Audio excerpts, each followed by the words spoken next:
नमस्कार दोस्तों अपन पढ़ रहे थे बहुपद। और बहुपद में अपने काफ़ी कुछ पढ़ लिया है और आज उसी का एक टॉपिक और बढ़ाते हैं। अब देखो मैंने लिखा है आज का टॉपिक अपना वो है द्विघात समीकरण। अब द्विघात समीकरण हम पढ़ रहे थे बहुपद, तो हमने देखो बहुपद जब पढ़ा था तो हमने एक स्पेशल क्लास ली थी बहुपद के अंदर, द्विघात बहुपद और त्रिघात बहुपद, यानी दो घात के बहुपद और तीन घात के बहुपद के बारे में हमने पढ़ा था। ठीक है, तो अगर दो घात का जो बहुपद है ना, अगर वो किसी दूसरी राशि के बराबर हो जाए, जैसे या किसी बहुपद के बराबर हो जाए, ठीक है, या फिर किसी अचर राशि के बराबर हो जाए, तो अब वो एक समीकरण बन जाता है। यानी कहने का मतलब ये है कि एक बहुपद किसी अदर राशि दूसरी राशि के अगर बराबर हो जाए तो वो समीकरण बन जाता है। ठीक है, अब वो द्विघात समीकरण बनेगा कि नहीं बनेगा वो बाद की बात है, लेकिन समीकरण की बात क्या होगी कि कोई भी बहुपद जो है ना, उस बहुपद को अगर किसी राशि के बराबर अगर हम रखते हैं तो वो समीकरण बन जाता है। तो देखो अपना जैसे मान लो कि कोई बहुपद लिख दिया मैंने x की घात 3 + 5x + 6, और ये एक बहुपद हो गया और इसको अगर हम 0 के बराबर रख दें तो ये समीकरण में बदल गया। ठीक है ना, या यूँ कहते हैं कि भाई x की घात 3 + 5 और इसको किसी दूसरे बहुपद x² + 4x के बराबर कर दें तो ये भी आपका क्या बन गया, एक समीकरण बन गया।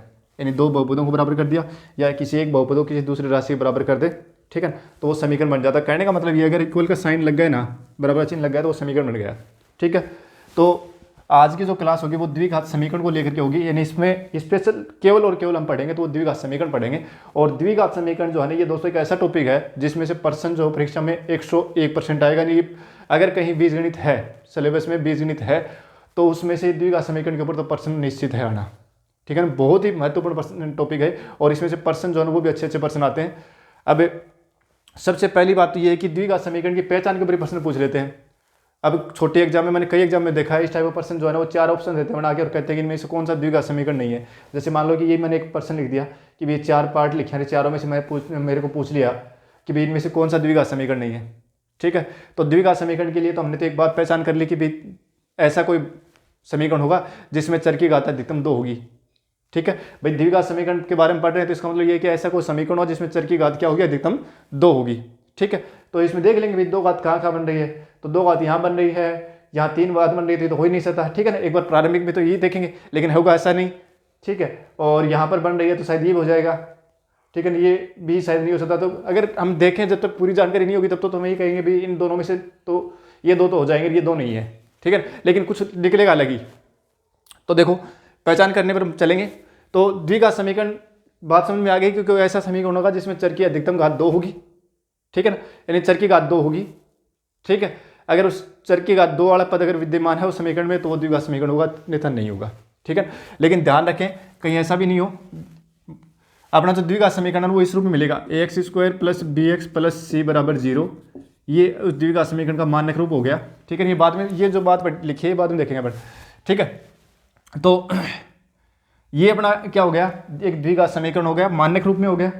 ठीक है, अब इसमें कंडीशन ये है कि ए जो है कभी भी 0 नहीं होना चाहिए, यानी जो ए का मान है वो कभी भी 0 नहीं होना चाहिए। अगर ए का मान 0 हो जाएगा ना तो x² 0 से गुणा होकर 0 बन जाएगा, जो कि फिर अपना द्विघात समीकरण ये नहीं बचेगा।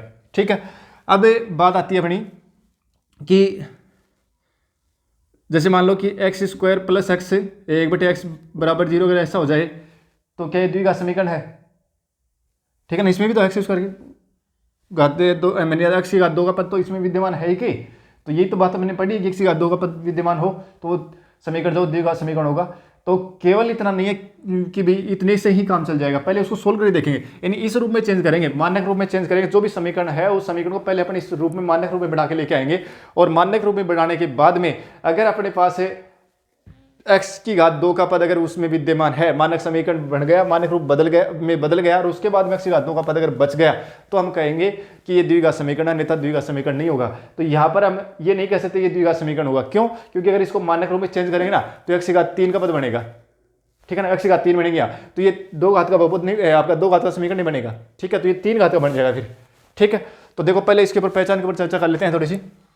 तो देखो ये पर्सन एक लिखा गया अपने आप ही कि भाई ये जो है ना ये द्विघात समीकरण है क्या, तो ये नहीं है। क्यों नहीं है? क्योंकि x² + 1/x, और हम तो पढ़ के आए हैं, दिमाग में एक चीज़ बिठा रखी है कि 2 घात होंगी, 2 घात देखते ही द्विघात समीकरण होगा, तो ये द्विघात समीकरण है, तो हो ही नहीं सकता, मतलब ऐसा हो ही नहीं सकता ये द्विघात समीकरण ना हो, क्योंकि इसमें 2 घात आ गई। लेकिन 2 घात कब हैं? जब वो किस रूप में हो, मानक रूप में हो, इस रूप में हो, तो पहले इस रूप में चेंज करो इसको, ठीक है ना। इस रूप में चेंज करने के लिए अपन क्या करेंगे कि इसके बटे में कुछ नहीं, इसका मतलब 1 है, एलसीएम एक्स आएगा, 1 से डिवाइड किया तो एक्स, और एक्स को एक्स स्क्वायर से मल्टीप्लाई किया तो एक्स की घात 3, और ये 1 बराबर 0, और तिरछा गुणा करोगे ना तो एक्स की घात 3 प्लस 1 बराबर 0 हो गया। अब देखो देखिए मानक रूप तो ये बना, अब मानक रूप ये बना है तो इसमें तो एक्स स्क्वायर पद है नहीं, तो ये द्विघात समीकरण नहीं है। तो इसका मतलब ये जो समीकरण तेरे खाता नहीं द्विघात समीकरण नहीं है।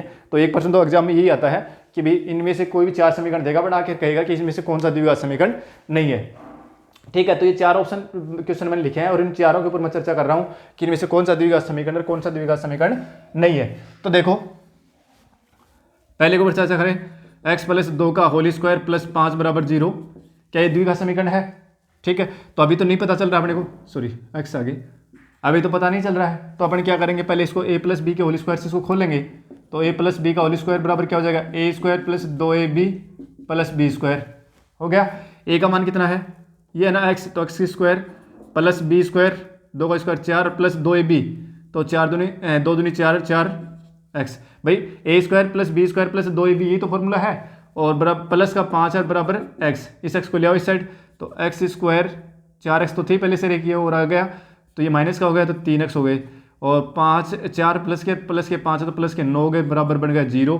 तो देखो देखिए अब ये मानक समीकरण में चेंज हो गया, मानक समीकरण में चेंज हो गया तो घात 2 बच रही है कि नहीं बच रही है, तो घात 2 है, इसका मतलब ये क्या हो गया, एक द्विघात समीकरण हो गया। तो पहला ऑप्शन तो है वो क्या हो गया, द्विघात समीकरण हो गया। क्या दूसरा भी है क्या, तो दूसरे को चेक करते हैं। देखो x की घात 3 प्लस 2 बराबर x प्लस 2 की होल घात 3, ठीक है।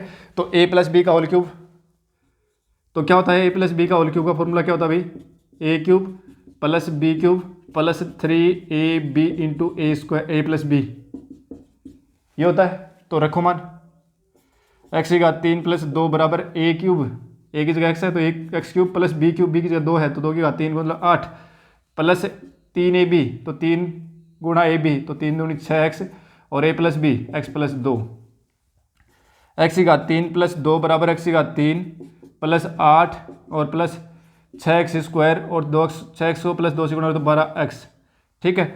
अब देखो दोनों तरफ x की घात 3 है, इसको इस साइड लेके आओगे ना तो ये कट जाएगा, ठीक है। अब उठा के इसको ले जाओ, खाली 2 बचाना है, इस 2 को ले जाओ आगे, तो ये क्या बन जाएगा, देखो 6x स्क्वायर तो पहले है ही, प्लस के 12x है और प्लस के 8 है, इस 2 को लेके गए तो माइनस का 2 हो गया, तो प्लस का 6 बच जाएगा आगे, राइट साइड में ले गए सभी को उठा करके। अब ये मानक रूप में चेंज हो गया, अब ये मानक रूप में चेंज होगा, देखो देखिए इसमें एक्स स्क्वायर पद है क्या, ये एक्स स्क्वायर पद, ठीक है, और गुणा में 6 है, कोई 0 वगैरह भी नहीं है, हालांकि 0 होता तो 0 बन जाता है, ठीक है ना। तो ये आ गया ना कि भाई एक्स स्क्वायर पद आ गया इसमें, तो ये क्या बन गया, आपका द्विघात समीकरण बन गया। जबकि दिखने से ऐसा दिख रहा था ये द्विघात समीकरण है नहीं। पहले अगर पर्सन को अगर पूछता कि द्विघात समीकरण नहीं है तो हम सबसे पहला टिक ये लगाते क्योंकि इसमें घात 3 है, तो 2 तो है नहीं, ठीक है ना। जबकि इसको सोल्व किया तो पता चला कि इसमें 2 घात का, ये है ही 2 घात का समीकरण, 3 घात है नहीं, क्योंकि 3 घात वाला पद तो कट जाएगा। और जब हम इनको करेंगे, प्रैक्टिस कर लेंगे, तो फिर हमें इसमें ये पर्सन को देखते ही जो है ना, ये हमें अनुमान लग जाएगा कि ये तो घात 3 का पद तो इसमें कटना है, ठीक है ना। जब हमें 5-7% इस प्रकार कर लेंगे, फिर थोड़ी सी प्रैक्टिस कर लेंगे तो हम देखते कर लेंगे। लेकिन जब हमें पूरी जानकारी नहीं होगी ना, तो हम इसको पहले ही सरस नजर में ही ये कह देंगे कि ये द्विघात समीकरण नहीं है, ठीक है ना, जबकि है, हमने सोल्व कर लिया। तो द्विघात समीकरण की पहचान के ऊपर अपने को पर्सन मिल जाते हैं कई बार, और अपने को आने चाहिए, ठीक है। अब देखो, और ये देखो, अब इसमें से देख के भी ऐसा लग रहा है कि यानी द्विघात समीकरण तो नहीं हो सकता, ये कैसे हो सकता है कि ये तो कोई समीकरण का रूप, हालांकि समीकरण तो बन रहा है कि बराबर 3 दे रखा है, इसके समीकरण तो ये बन रहा है, लेकिन ये द्विघात समीकरण का रूप तो नहीं बन रहा है। चलो पहले मैं इसको सोल्व करता हूँ, देखिए क्या बन रहा है, 1/x plus minus 1/x minus 2 बराबर 3, इन नीचे वालों दोनों गुणा कर लो। सोल्व करने का तरीका ये तो है कि इसको तो यहाँ कर ली तो इसको यहाँ गुणा कर दो, तो x से माइनस 2 को 1 से गुणा करो तो x माइनस 2 हो जाएगा, और इसको x से गुणा करो तो x हो जाएगा, और नीचे क्या हो जाएगा, दोनों का गुणनफल, और बराबर 3, ये x कट गया, और माइनस का 2, और अब देखो बटे में कुछ नहीं, इसका मतलब ये 3 के बटे में कुछ नहीं, इसका मतलब 1 है, 1 को इससे गुणा करो तो 1 को माइनस 2 से गुणा किया तो माइनस का 2 आ गया, और 3 को इससे गुणा किया तो 3x और x माइनस 2, माइनस 2 बराबर 3x को 3x से गुणा किया तो 3x स्क्वायर और माइनस का 6x, ठीक है, 3x स्क्वायर माइनस का 6x, इसको ले जाओ आगे तो प्लस का 2 बराबर 0। अब देखो मानक रूप में तो अब चेंज हुआ है, तो ये द्विघात समीकरण है। तो कहने का मतलब ये है कि जरूरी नहीं है कि जो चीज़ हमें दिखे वो वही हो, ठीक है ना, जो दिखे वो वही हो, उसके ऊपर शंका शुरू करनी है ठीक है, तो ये समीकरण जो है ये दिख रहा था। अब देखो ये द्विघात समीकरण दिख रहा है लेकिन ये होगा नहीं, ये नहीं दिख रहा था ये है, ये नहीं दिख रहा था ये है, ठीक है। अब देखो ये दिख रहा है कि ये द्विघात समीकरण है लेकिन नहीं है। देखो कैसे नहीं है, x प्लस 2 की घात 2 बराबर x square plus 8x, a plus B का होल स्क्वायर से इसको खोलो तो a square plus B square plus 2ab तो 4x बराबर एक्स स्क्वायर प्लस 8x। लो जी, एक्स स्क्वायर से एक्स स्क्वायर कट गया दोनों साइड से, ठीक है। इस 8 को लेके आओगे या इस साइड लेके आओगे ना तो 8 माइनस प्लस का तो माइनस का हो जाएगा, और प्लस के 4 है तो माइनस का 4x और प्लस के 4 बराबर 0। लो जी, इसमें तो एक्स स्क्वायर पद ही गायब हो गया, तो द्विघात समीकरण कहाँ से रहेगा, ठीक है ना। तो द्विघात समीकरण इस टाइप का प्रश्न जो है वो जानबूझ के इसीलिए पूछते हैं कि वो भ्रमित करते हैं, ठीक है। जो दिखेगा वो होगा नहीं और जो होगा वो दिखेगा नहीं, ठीक है। तो यहाँ पर ऐसा प्रश्न जो है वो कई एग्जाम में पूछा गया है। तो ये मैंने आपको एक बेसिक पहचान बताई कि आपको द्विघात समीकरण मिले तो उसकी पहचान करनी सबसे महत्वपूर्ण चीज़ है कि आप उसकी पहचान करें पहले, ठीक है।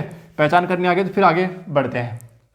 अब देखो मैंने इस कॉर्नर में जो चीज़ लिखी है ना, ये यूं क्यों अपने दिमाग को फिट करनी है कि भाई द्विघात समीकरण है वो कैसा होगा, a x square plus b x plus c बराबर 0 इस रूप में होगा। ये इसका मानक रूप हो गया, इस रूप में वो समीकरण अपने को मिलेगा, ठीक है। और अगर वो समीकरण इस रूप में मिलेगा तो उसमें क्या क्या हो सकता है, देखो अब सीधी सी बात है, 2 घात है तो इसके मूल 2 होंगे, जितनी घात का समीकरण होगा उसके मूल उतने ही होंगे, ठीक है ना। वो बात अलग है कि उसके काल्पनिक हो सकते हैं कुछ मूल, कुछ उसके वास्तविक हो सकते हैं, या सभी वास्तविक हो सकते हैं या सभी काल्पनिक हो सकते हैं, वो बात ये बात है, ठीक है। तो जितनी घात है उतने ही उसके मूल होंगे। तो यहाँ पर ये जो x की घात 2 दे रखी है इसका मतलब मूल तो 2 होंगे इसके, ठीक है ना। यानी 2 मूल होंगे, और 2 मूल होंगे उनकी प्रकृति कैसी होगी, यानी उनकी नेचर कैसी होगी, कैसे रूट होंगे वो अपने को देखना है। तो उसके लिए अपने को क्या करना होगा, बी स्क्वायर माइनस 4ac का मान निकालना होगा। अब बी स्क्वायर माइनस 4ac का मान निकालना है तो वो जो मान है वो तय करेगा कि ये समीकरण आपके जो मूल है वो कैसे आएंगे। बी स्क्वायर माइनस 4ac जो है इसको विविक्तिकर बोलते हैं, डिस्क्रिमिनेंट बोलते हैं, और ये डिस्क्रिमिनेंट जो है ना ये तय करेगा कि आपके जो रूट्स है ना उनकी रूट्स की नेचर जो है वो कैसी आएगी। तो देखो अगर रूट्स की नेचर अपने को चेक करनी है तो इसका मान निकालेंगे, बी स्क्वायर माइनस 4ac का मान निकालेंगे, और वो मान निकालने के बाद में अगर वो आ जाए धनात्मक यानी प्लस में आ रहा है तो उसके जो रूट आएंगे ना वो दोनों रूट भिन्न भिन्न आएंगे, ठीक है ना। जैसे एक 2 आ गया और एक 3 आ गया, ठीक है ना। नेक्स्ट के 2 मान आएंगे, दोनों मान भिन्न भिन्न आएंगे, और दोनों मान भिन्न भिन्न आएंगे तो उस समय जो मान होंगे वो क्या होंगे, 2 मान आएंगे भिन्न भिन्न आएंगे। इसका मतलब वो संख्या जो आएंगी वो या तो परमेय संख्या होंगी या अपरिमेय संख्या होंगी। परमेय संख्या कब आएगी, परमेय जब आएगी जब बी स्क्वायर माइनस 4ac का मान निकालेंगे वो ग्रेटर देन 0 आएगा, साथ में वो पूर्ण वर्ग होगा। पूर्ण वर्ग मतलब जिसका वर्गमूल निकलता हो, जैसे मान लो कि 4 आ गया तो 4 का वर्गमूल तो कितना हो जाएगा, 2 हो जाएगा। जैसे 9 आ गया तो 9 का वर्गमूल कितना हो जाएगा, 3 हो जाएगा, ठीक है ना। ये सारी बात अपने दिमाग में फिट रखनी, क्योंकि जब क्वेश्चन सोल्व करें ना तो ये कंडीशन अप्लाई होंगी वहां, ठीक है। तो अगर बी स्क्वायर माइनस 4ac का मान निकाला वो प्लस में आ गया, साथ में वो पूर्ण वर्ग है, तो उसके जो मूल होंगे वो परमेय संख्या होंगी। परमेय संख्या मतलब कि p/q के रूप में लिखी जाने वाली होंगी, ठीक है। और अगर आपने बी स्क्वायर माइनस 4ac का मान निकाला वो 0 से बड़ा भी आ रहा है लेकिन ये पूर्ण वर्ग नहीं है, मतलब उसका वर्गमूल पूरा नहीं निकलेगा, नहीं निकल रहा है, तो उस समय उसके दोनों जो मूल आएंगे वो दोनों मूल अपरिमेय संख्या आएंगी। और अपरिमेय संख्या जब भी मूल आएगा ना तो हमेशा जोड़े में आएगा, ठीक है ना। अपरिमेय संख्या अगर किसी समीकरण के मूल अपरिमेय संख्या बता रहा है तो इसका मतलब उसमें 2 अपरिमेय संख्या है, ठीक है ना। और वो क्या होंगी, दोनों एक दूसरे के कॉन्जुगेट होंगी। तो अगर बी स्क्वायर माइनस 4ac का मान 0 से बड़ा है, पूर्ण वर्ग नहीं है, तो उस समीकरण के जो मूल हैं वो 2 होंगे, दोनों ही अपरिमेय होंगे, दोनों कंजुगेट होंगी, यानी एक दूसरे के संयोग भी होंगी। वो बात पढ़ेंगे अपने संयोग में क्या होता है, ठीक है ना। तो अपरिमेय संख्या होंगी, दोनों एक दूसरे क्या होंगी, संयोग में होंगी, यानी दोनों संयोग में होंगी, ठीक है ना। फिर आता है कि बी स्क्वायर माइनस 4ac का मान अगर 0 हो जाए तो मूल समान आएंगे। ये कंडीशन बहुत बार मिलेगी, बहुत बार मिलेगी। क्वेश्चन में देगा कि बी स्क्वायर समीकरण के मूल समान है तो ये चीज ज्ञात करो, ये अमुक चीज निकालो। तो यहाँ पर ये समीकरण के मूल समान है ना, तो उस समय आपको ये तय देख लेना है कि बी स्क्वायर माइनस 4ac का मान जो वो 0 के बराबर होगा, ठीक है। और फिर आगे बढ़ जाओ, ठीक है। अगर आता है बी स्क्वायर माइनस 4ac का मान 0 से छोटा तो मूल होंगे काल्पनिक, यानी बी स्क्वायर माइनस 4ac का मान निकाल लिया और वो मान आता है माइनस में तो मूल काल्पनिक होंगे, निकालने की जरूरत है नहीं, ठीक है। फिर चलते हैं आगे, देखो तो ये तो मैंने केवल एक बेसिक जानकारी दी है। जब हम प्रश्न करेंगे ना तो उस समय ये सारी चीजें इसमें काम में लेंगे, ठीक है। अब ये जो बात लिखी है वो अपने को लिख करके और इसको अच्छे से दिमाग में बैठा लेना है, पूरी बात को ये अच्छे से दिमाग में होनी चाहिए, एकदम से याद होनी चाहिए। अगर ये याद है तो फिर जो है ना वो अपना काम चल जाएगा। और ये याद अपने को करनी है, क्योंकि पर्सन जो है ना वो सबसे ज़्यादा इसी पर पूछा जाता है, ये जो लिखा मैंने, ठीक है ना। फिर और कुछ नियम और लिखेंगे, ठीक है। हालांकि 10वीं तक का जो मैथमेटिक्स आती है ना कंपटीशन में, 10वीं लेवल की जो मैथमेटिक्स आती है वहाँ तक तो काम चल जाता है, इससे इतने समय काम चल जाता है। बाकी और जो है वो अपने जैसे 11वीं 12वीं के लेवल की अगर मैथमेटिक्स की बात करें तो उसमें थोड़ा सा इसको और ब्रॉड पढ़ना पड़ता है फिर, ठीक है। तो देखो अब आता है अपना द्विघात समीकरण को हल करना, कि ऐसा समीकरण आ गया तो इसको हल करना है, कैसे हल करेंगे। तो द्विघात समीकरण हल करना, द्विघात समीकरण हल करना, ठीक है। हल करने की इसमें सबसे पहली जो विधि है ना वो है गुणनखंड विधि। गुणनखंड विधि, गुणनखंड विधि जो है ना ये क्या है कि अगर हमारे पास छोटे छोटे द्विघात समीकरण बन रहे हैं ना तो ये विधि सबसे बढ़िया है, ठीक है। लेकिन इसमें कमी है कि इससे सारे सोल्व नहीं होंगे, गुणनखंड विधि से सारे द्विघात समीकरण वो सोल्व नहीं होंगे, ठीक है। तो देखो जैसे मान लो कि अपने पास ये आ गया कोई कि भी 2x² और प्लस 5x और -3 बराबर 0, हाँ ये आ गया, ठीक है। अब हमें कह रहा है कि इसको सोल्व करो आप। तो इसको सोल्व करना तो बड़ा आसान है, क्योंकि हमने द्विघात समीकरणों के गुणनखंड हमने पढ़े हैं, और जो गुणनखंड पढ़े हैं ना वही चीज़ है यहाँ, ठीक है। क्या बताया था तरीका कि पहले तीसरे पद को गुणा करो, ठीक है। तो 2 गुणा -3 माइनस का 6 चिन्ह समेत गुणा करना है, और फिर इसके ऐसे दो संख्या में इसको तोड़ना है कि उनको घटाने के बाद में 5 आए। तो 6 को तोड़ेंगे तो 6 के दो ही गुणनखंड हो सकते हैं, 6 गुणा 1 और 3 गुणा 2। अब इसमें से अगर ये घटाएं तो 5 आएगा, इसमें से ये घटाएं तो 1 आएगा। तो अपने को तो चाहिए क्या, ये चाहिए, ठीक है। तो 2x² और प्लस का 6x, बड़ी संख्या पहले लिखनी है फिर घटाना है, चिन्ह विपरीत लो, तो 1 गुणा x और -3 बराबर 0, ठीक है। 2 के जोड़े बना लो, 2x कॉमन आएगा तो x + 3 और यहाँ से 1 कॉमन आएगा तो x + 3 बराबर 0। x + 3 फिर कॉमन ले लिया तो ये बच गया 2x - 1 बराबर 0, और यहाँ से एक बार इसको 0 बराबर रख लो, यानी x + 3 बराबर 0 रखोगे तो x बराबर आ जाएगा -3, और एक बार आप 2x - 1 बराबर 0 रख लो तो 2x बराबर आ जाएगा 1 और x बराबर आ जाएगा 1/2। तो ये हो गया द्विघात समीकरण का हल। इस तरीके से तो ये गुणनखंड विधि हमने पिछली क्लास में सीखी है, ठीक है। इस पर कई प्रश्न मैंने बताए थे, बहुत अच्छे से करवाया था, अपने को ध्यान रखनी है, उस विधि से ही ये हो जाएंगे, ठीक है। लेकिन देखो ये गुणनखंड विधि कहाँ फेल हो जाएगी, जैसे मान लो कि मैं लिख रहा हूँ 2x² और प्लस 8x + 1 बराबर 0। अब कह रहा है कि इसका x के मान निकालो, यानी समीकरण को हल करके आप x के मान निकालो, मूल ज्ञात करो। मूल का मतलब इसमें समीकरण को हल करना, x के मान निकालना है, ठीक है। अब बताओ कैसे निकालेंगे। अब तरीका वही कि भाई पहले तीसरे पद को गुणा करो, तो 2 को 1 से गुणा किया तो 2 एकम 2 गया, ठीक है, और 2 ही आएगा। मतलब इस 2 के ऐसे टुकड़े करो, यानी इसे ऐसी संख्या में तोड़ो कि जोड़ने पर 8 आ जाए, तो 2 और 1 3 ही हो सकते हैं, इसमें तो 8 तो बन ही नहीं सकते। तो इसका मतलब गुणनखंड विधि फेल हो गई यहाँ, ठीक है। तो फिर क्या करें, अभी तक तो हमने गुणनखंड विधि पढ़ रखी है, ये करें क्या, गुणनखंड विधि क्या, तो ये फेल हो गई यहाँ, हमें x का मान निकालना है। तो निकाले कैसे, तो देखो इसके लिए आपको क्या करना है, एक द्विघाती सूत्र वही अपने को याद रख लेना बस, ठीक है ना। वो द्विघाती सूत्र जो है ना वही याद रख लेना है कि अगर कोई द्विघात समीकरण ax² + bx + c बराबर 0 रूप में है तो उस समय हम x का जो मान निकालेंगे ना वो आएगा -b ± √b² - 4ac/2a, बस ये निकाल लो, ठीक है। और ये जो x का मान निकालने का जो फॉर्मूला दिया था ना, ये अपने इंडियन ही मैथमेटिशियन हुए हैं, ठीक है ना, उन्होंने श्रीधराचार्य, उन्होंने ये फॉर्मूला दिया था, इसलिए इसको श्रीधराचार्य सूत्र भी बोलते हैं, ठीक है। तो श्रीधराचार्य फॉर्मूला बोल देते हैं या इसको क्वाड्रेटिक फॉर्मूला भी बोल देते हैं, ठीक है।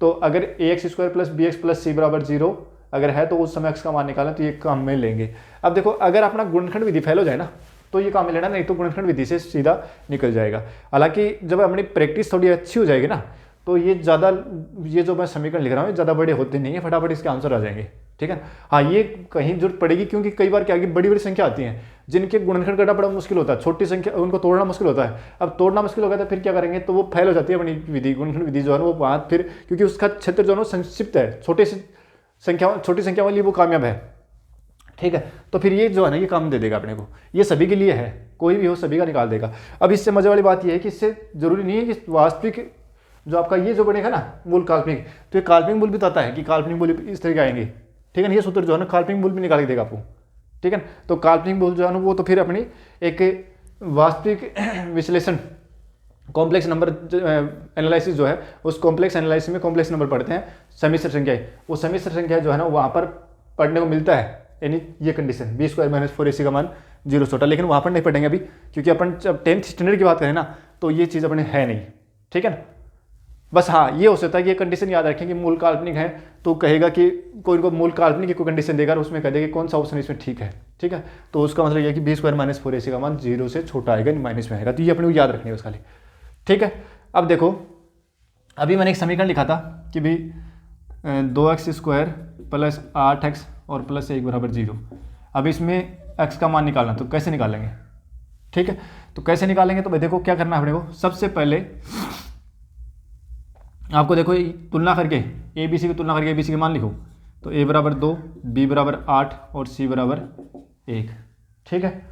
अब x का मान निकालो, तो x बराबर क्या होगा, रख दो मान सारे सारे, माइनस b का मान कितना है 8 प्लस माइनस b का मान 8 का स्क्वायर माइनस 4 गुणा a की जगह 2 है, c की जगह 1 है, और बट्टे में 2 गुणा a की जगह 2, माइनस 8 प्लस माइनस ये तो गया 64 और माइनस का 8 बटे 4, माइनस 8 प्लस माइनस 64 में से 8 हटाओ कितने बच जाएंगे, अंडर रूट 56 और बटे में 4, ठीक है। अब देखो ये क्या आ जाएगा, माइनस का 8 और प्लस माइनस 56 को मैं लिख सकता हूँ 14 गुणा 4, 14 तो 56 होते हैं ना, बटे 4, तो माइनस का 8 प्लस माइनस ये आ जाएगा 2, 4 का वर्गमूल निकलता है 14 का निकलेगा नहीं, छोड़ दो इसको, ठीक है। 2 से कटेंगे, 2 का भाग ऊपर भी जा रहा है 2 का भाग नीचे भी जा रहा है, तो ये आ जाएगा अपने पास, चलो यहाँ लिख देता हूँ, माइनस के 4 प्लस माइनस से अंडर रूट 14 और बटे 2, 2 का भाग देते हैं ना ऊपर नीचे, ये आ गया। अब आप कहेंगे सर इसमें तो मतलब एक्स का मान तो एक ही है, 2 कहाँ है, 2 है भाई, इसमें एक प्लस और माइनस का लगा हुआ है ना, तो एक बार प्लस वाला चिन्ह लोगे तब तो आपको मिल जाएगा माइनस का 4 और प्लस के अंडर रूट 14 बटे 2, और अगर माइनस वाली संख्या लोगे तो माइनस 4 जो माइनस वाला चिन्ह लोगे ना तो पहले वाला तो बदलना नहीं है, माइनस अंडर रूट 14 बटे 2, ठीक है। और मैंने कहा था कि अगर बी स्क्वायर माइनस 4ac का मान पूर्ण वर्ग नहीं आ रहा, देखो बी स्क्वायर माइनस 4ac ये रहा, बी स्क्वायर माइनस 4ac थे, यहाँ पर जो लिख रहे हैं ना वर्गमूल के अंदर जो आ रहा है ना बी स्क्वायर माइनस 4ac है।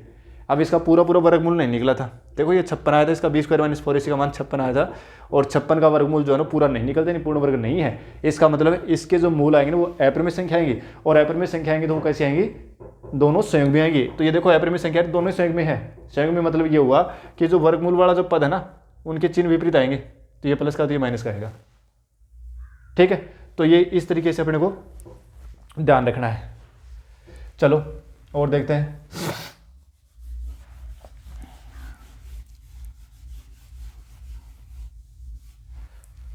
और क्वेश्चन करते हैं। देखो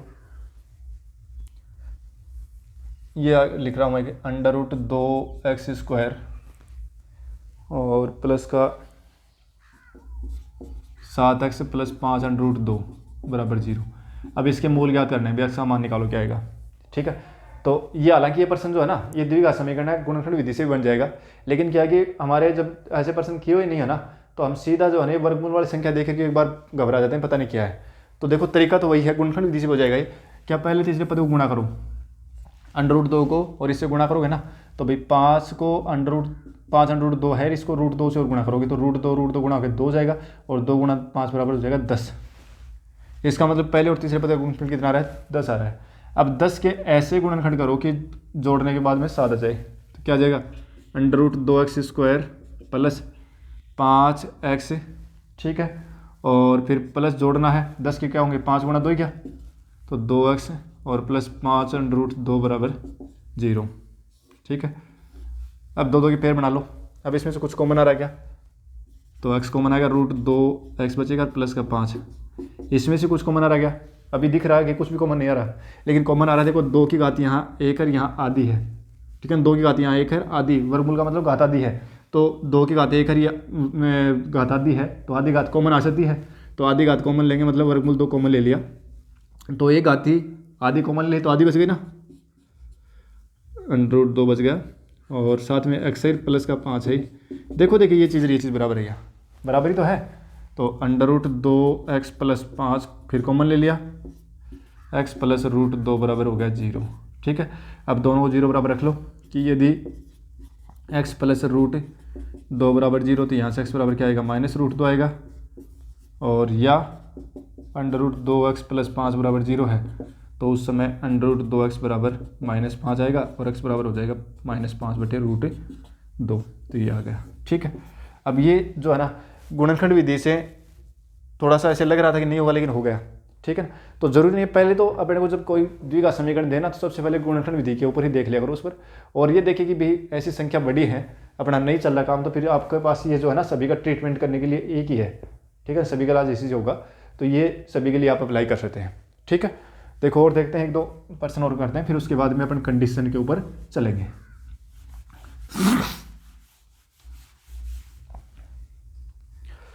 देखो एक पर्सन और लिख देते हैं, फिर उसके बाद में कंडीशन अप्लाई करेंगे। जैसे मान लो कि अपने को ये कह दिया कि कोई द्विघात समीकरण, एक समीकरण दे रखा है x प्लस 1/x बराबर 3, जहाँ x does not equal to 0। ठीक है ना, क्योंकि x का मान 0 हो जाएगा ना तो ये डिफाइन नहीं होगा। ठीक है, तो कह रहा है कि इसमें सॉल्व करके और आप x के मान निकालो क्या आएंगे। तो देखो क्या करें भाई, एक और पहले इसको सोल्व करेंगे। x इसका एलसीएम आएगा, a का भाग देंगे x बार जाएगा, x को x से गुणा किया तो x² हो गया, x का भाग x में देंगे एक बार जाएगा, एक को x से गुणा किया तो 1 हो गया, बराबर 3। x² प्लस 1 बराबर 3x, ले आओ इस side x² minus 3x plus 1 बराबर 0। ठीक है, पहला काम हो गया, द्विघात समीकरण बन गया। अब द्विघात समीकरण बन गया तो इसको सोल्व करो, और ये देखेंगे आप कि ये सोल्व करेंगे ना तो अपने पास ये आपका गुणनखंड विधि से तो हो ही नहीं रहा है। अगर इसको सोल्व करें तो ये गुणनखंड विधि से तो नहीं हो रहा है। ठीक है, तो फिर कैसे करें, तो फिर अपने पास है ना सभी के लिए कि यहाँ देखो a का मान कितना हो गया भैया, x² गुणांक वो तो 1 होगा, b x का जो गुणांक वो b होगा -3, और c जो अचर पद है वो c होगा। रख दो मान सारे, तो x बराबर, अब देखो इसके लिए आप एक काम कर लिया करो, पहले के बी सी छाड़ने के बाद में ना सबसे पहले b² - 4ac का मान निकाल देख लिया करो। तो b² - 4ac, क्योंकि अपने को तो चाहिए तो ये ना b² - 4ac, वो सीधा रख दें फिर इसमें। तो b का मान कितना है, -3 का स्क्वायर करो तो 9, -4 गुणा a की जगह 1 है, c की जगह 1 है, तो ये आ जाएगा 5।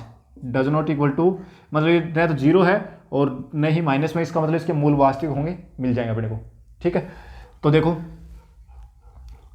रख दो मान, x बराबर क्या हो जाएगा, -b की जगह कितना है -3 है, तो प्लस का 3 हो जाएगा, प्लस माइनस रूट ऑफ ये क्या जाए b² - 4ac कितना है 5 क्या, और बटे में 2 गुणा a का मान कितना है 1, तो 3 प्लस माइनस √5/2, x का मान ये आ गया।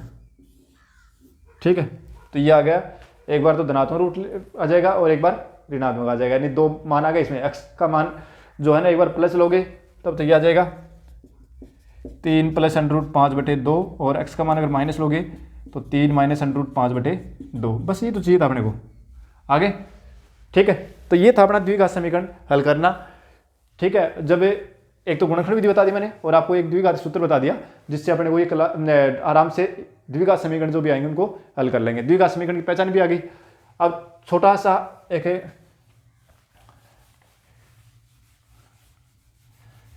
ये जो लिखा मैंने कंडीशन जो है इनके ऊपर भी अपने को प्रश्न पूछ लेते हैं, तो मैं एक प्रश्न करता हूँ इसके ऊपर पहले। ठीक है, उसके बाद में देखो अपने को कह रहा है कि क्वेश्चन में लिख रहा हूँ, और इसी टाइप का प्रश्न जो है एग्जाम में सबसे ज़्यादा बार देखा गया है कि यदि द्विघात समीकरण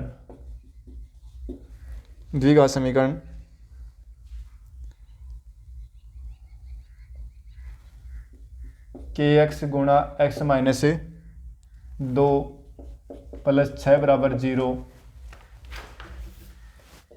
के मूल समान है तो k का मान ज्ञात करो। देखो आगे ना कंडीशन, इस टाइप का प्रश्न नहीं पूछा जाता सबसे ज़्यादा कि यदि द्विघात समीकरण के मूल अगर समान है तो k का मान बताओ कितना होगा। तो मूल समान है तो पहली बात तो ये कि द्विघात समीकरण है क्या, पहले इसको चेक करो। तो देखो आ जाओ, द्विघात समीकरण है क्या, तो kx x माइनस 2 प्लस 6 बराबर 0, kx को अंदर गुणा करो, तो के एक्स को एक्स से गुणा किया तो के एक्स स्क्वायर हो गया, के एक्स को -2 से गुणा किया तो माइनस का 2 के एक्स हो गया, प्लस 6 बराबर 0। यहाँ ए का मान कितना है के, बी का मान कितना है -2 के, और सी का मान कितना है 6 हो गया। अब क्या कर रहा है देखो, प्रश्न में कह रहा है कि मूल समान है, कंडीशन अप्लाई कर दो यहाँ, मूल समान है तो मूल समान है तो इसका मतलब क्या होगा कि बी स्क्वायर माइनस 4ac का मान किसके बराबर आएगा, 0 बराबर आएगा। अगर मूल समान है तो बी स्क्वायर माइनस 4ac का मान किसके बराबर आएगा, 0 बराबर आएगा। रख दो, बी का मान कितना है -2 के, तो -2 का स्क्वायर करोगे ना तो -2 के और इसका स्क्वायर, फिर -4 गुणा ए की जगह के है और सी की जगह 6 है बराबर 0। ये हो गया 4 के स्क्वायर और -6 चौके 24 के बराबर 0। अब देखो इसमें दोनों ही, एक तो के स्क्वायर पद आ गया, ये के आ गया, फिर द्विघात समीकरण आ गया के में, कोई दिक्कत नहीं है, के कॉमन ले लो, तो के कॉमन लेंगे तो 4 के और -24 बच गया बराबर 0। ठीक है, अब या तो ये के 0 है या फिर ये पूरा, क्योंकि इसका जो गुणनफल वो 0 बराबर आ रहा है तो इसका मतलब या तो के 0 है या फिर ये अंदर वाला जो है ना, जो आपका इसमें कोष्टक में वो 0 है। तो यदि के बराबर 0 हो, एक तो ये आएगा, यानी या तो के बराबर 0 है या फिर कि भाई के बराबर 0 है तो इसमें, या फिर 4 के -24 बराबर 0 है, तो यहाँ से 4 के बराबर हो जाएगा 24 और के बराबर कितना हो जाएगा 24/4 मतलब 6। तो के मान 2 आएंगे कि या तो 0 आएगा या 6 आएगा। तो अगर के बराबर 0 है तो भी इसके मूल समान आएंगे और के बराबर 6 तो भी इसके मूल समान आएंगे। ठीक है, तो ये था अपना द्विघात समीकरण। और द्विघात समीकरण के ऊपर हालांकि अभी तो आज तो अपने जो खाली एक इंट्रोडक्शन ही हुआ इस क्लास में, हमने द्विघात समीकरण हल करने भी सीखे हैं और कुछ से ये जो कंडीशंस हैं ये अपने सीखे हैं। कल इसके ऊपर ही आधारित अपनी सारी क्लास होगी और आगे अपन जो इस क्लास को फिर आगे करेंगे। मिलते हैं अगली क्लास में। Thank you.